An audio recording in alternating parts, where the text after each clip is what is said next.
السلام عليكم magacaygu waa farxiis la nagay waxa maanta ka qayb qaadanayaa imtixaanka inoogu tala gashay Hormuud Telecom dareenkayda ka hadlo aad ayaan ugu faraxsanahay way Hormuud waxayna siisay fursad aad u weyn aan wada sugaynay waxaan rajaynayaa inaan ka faa'iideysto doono fursadaas insha Allah bismillaahir rahmaanir rahiim magacaygu waa Nuur Maxamed Ali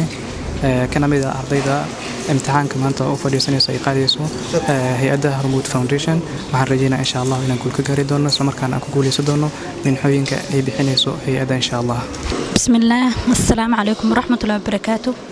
مقعد وقمر علم عبد الرحمن وحنا كميدا هاي أرضية وهي نصيب كأنه كقيب قلعان امتحان هرمود تيليكوم إن شاء الله حرجينا يعني جيو أنت قصة قيب قشبة ورطة إن أنكو جوليسنا إن شاء الله أنكمل نقنق وكجوليست بإذن الله بسم الله الرحمن الرحيم مقعد وأخذ الدق معنولي بركرات وحمد علنا الله سبحانه وتعالى جرتان كي سبت سله marka xigto Maxamed Celina waalidiinteeda heerkan soo gaarsiiyay meeshan aan fadhiyo maanta waxaan ugu dhamaaday imtixaan nagu tala gashay Hormuud Foundation aad u mahad celinaya maadaama deeq waxbarasho u fidisay ardayda Soomaaliyeed waxaan rajaynayaa insha Allah soddonka arday ay qaadanayso inaan ka mid noqdo insha Allah أولا السلام عليكم ورحمة الله تعالى وبركاته magacaygu waa Xamdi Xasan Xaashi waxaan ka qayb galay imtixaankii bixinaysay Hormuud Foundation ee deeqda waxbarasho oo soconayay 2 maalin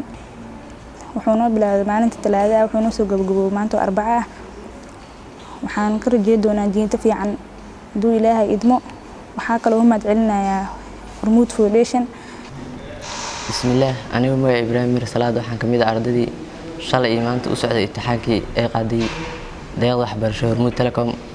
waxaan noo socday 2 maalin maanta noo soo gabagabay waxaan maxad iskale Ilaahay subhanahu wa ta'ala waxaan rajaynayaa inaan ka mid noqdo ardayda ay qaadi doonto insha Allah بسم الله أولا السلام عليكم ورحمة الله وبركاته بعد السلام مقعي وورد حرس محمد حمانت نوسو جو امتحانكي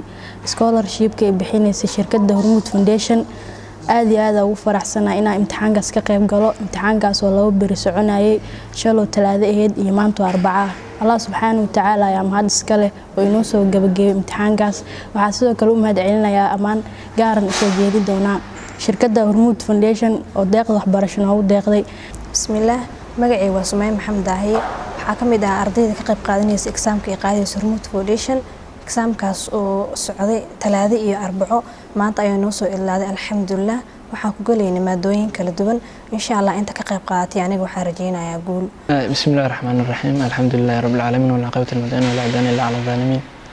magacaygu waa Cabdishakuur Maxamed Yuusuf oo kamid ah ardaydii u fadhiisatay deeqda waxbarasho ee soo bandhigtay Hormuud Telecom waxaan rajaynayaa insha Allah inaan ka mid noqdo 30 qof ee ugu horeeya ee qaadato Hormuud insha Allah waxaan u mahad celinayaa waalidkay in heerkan ay soo gaarsiin inta leeg waxaan u mahad celinayaa Hormuud Telecom waxaan leeyahay Hormuud ha jirto weligeedna ha joogto بسم الله والسلام عليكم ورحمة الله وبركاته مقعي وصابرين محمد علي waxaan kamid ahay ardayda ka qayb noqotay imtixaankii qaadaysa shirkadda Hormuud kadib laba maalin oo inoo socday alxamdulillah maanta way inoo soo ilaaday waxaan rajaynayaa insha Allah inaan ku guuleysan doono waxaan aad ugu faraxsanahay inay jiraan dad iska xilqaamay ardayda Soomaaliyeed inay wax bartaan shirkadda Hormuud waxaan leeyahay mahadsantihiin